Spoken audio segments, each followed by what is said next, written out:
Hey guys, welcome to Nerdarchy. Four nerds, my nerds, hanging out with. Nerdarchy Ted. And today we delve back into Xanathar's Guide to Everything, and we're going to be looking at Downtime Revisited.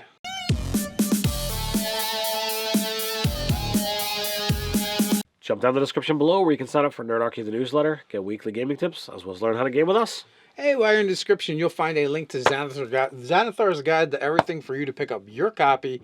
It helps support the channel as well. So we're jumping to page 123 of that Xanathar's Guide to Everything, and we're going into Downtime Revisited. Now, this is a great section. Almost word for word, it was released on Unearthed Arcana. Like, they haven't changed a whole lot. I mean, we've only really seen, I want to say, one change. It's a super useful part to the game for players and dungeon masters, especially if maybe you're a DM and you have a little trouble educating on the fly, or you're new, or for whatever reason. This might give you some ideas and different ways of playing the game that you've played in the past. So this is broken down into two sections. Number one, rivals, and number two, downtime activities. Now, rivals, it used to be called foils. Now it's called rival. However you want to call it, 6 of one, half dozen of another. You make somebody that isn't necessarily going to be a villain, someone that you're going to have to encounter physically, but is attempting to thwart the designs of the party. And they give you a couple examples, as well as like two detailed examples spelled out, and the different things that they could literally already have in the works to have happen. Yeah, I believe the one example is literally just ripped right from Unearthed Arcana, and the other one is actually very similar to the one on Unearthed Arcana. So you're not getting a whole lot new here. But at the same time, like, the Rivals is a great idea. It's a way to add role-playing interactions into the game, and possibly even exploration interactions into the game, using NPCs that aren't, they're not in your corner, but they're not necessarily bad guys. They could be, but they don't have to be. The thing that I like best about them is they're not designed to actually get to combat. It's designed to get to more role playing, unless you have the rival that is also the villain. Right. Kind of the cool thing about this is a rival could start off as the villain and just move to being just a rival, or they could be a rival and move to being a villain. But, that being said, you could use these to introduce NPCs that maybe start off friendly, and, maybe you got murder hobos in your group, right? So now these NPCs, they're moving into the rival territory because of the actions of the players as a consequence. Also, maybe down the road you can win over these rivals and they become friendly NPCs. But it just adds another depth to the game. Absolutely, and it gives you 20 different options to just be able to, hey, I want to throw something in there, and I need some guidance. So like it's a scorned sibling or a parent, a bard who loves a scandal enough to spark one. You can get into all of these things and use that as a jumping off point to making some really cool rivals to put against your players. So when we move into the other downtime activities, they're broken up into different sections. It's resolving the activities, complications, and, also, no.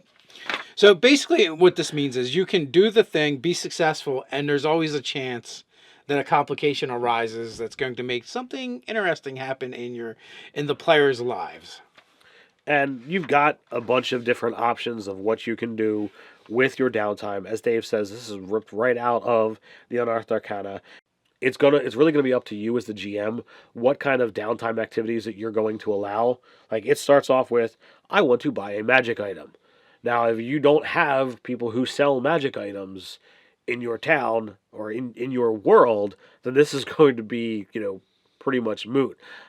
I believe in our world, the chances of coming across someone selling a magic item is going to be next to impossible. So, like, this is kind of pushed to the side. We're playing a little more old school with that. And then, that being said, though, in 3rd edition, it was very much like, almost like you're required to, and you could buy the magic items, depending on the style of gameplay. So that's great. Like if that's the kind of game you want to play, you can put it right back in, and this kind of gives you guidelines to do it. But then it also like there's a chance that you're kind of successful, and then complications arise. One of which might be, oh, you bought it, but it was actually a fake and planted by an enemy. You might have just dropped 50 grand in gold to get a fake. Right. So then we move into carousing. Everybody likes likes the ability to just go out and drink and have fun. The carousing tables are always like fun anyway. Like it's almost like you're wishing for the bad stuff just because it's a little more interesting. So you've got the ability to make up to 3 contacts, or essentially gain a rival. That's in addition to carousing into DMG, where you can actually like make money or lose money. Right. But some of that is in the complications, like the losing money and stuff, where you get pickpocketed or something along those lines, or maybe you wake up in jail. You also have crafting items. You have crafting magic items. Again, this kind of falls like for us into the realm of we really don't want this in our games. Not unless like you go extensive, work. I allowed an item to be created in my game, and it was like, okay, we followed these rules kind of without these rules being there, and character wasn't successful, but rather than having him completely waste the effort and the money, it created a lesser powerful version.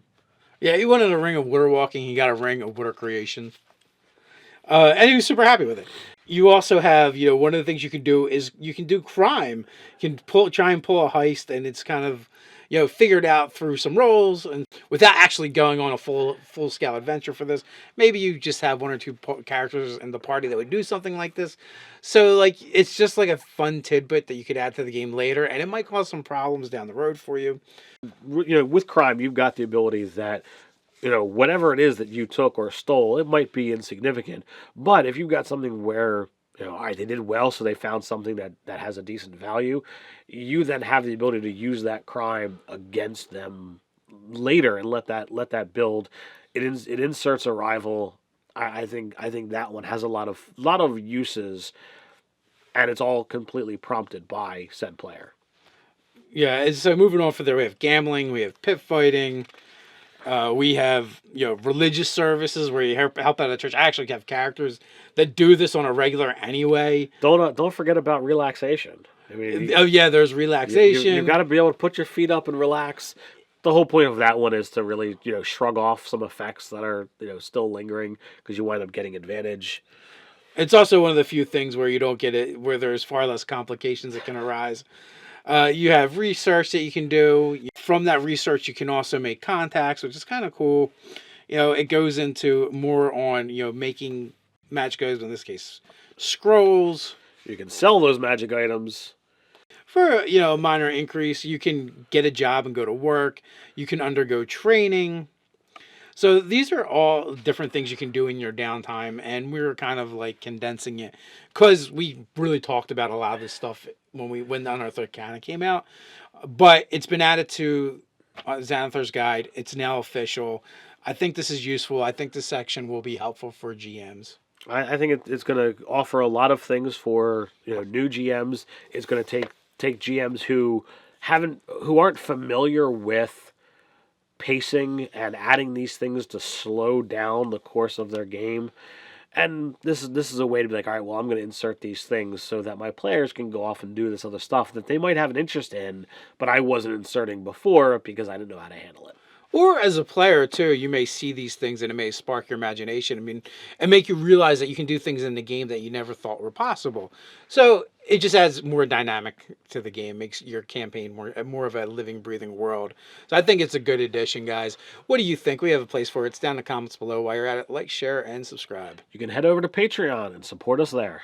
So until next time, stay nerdy.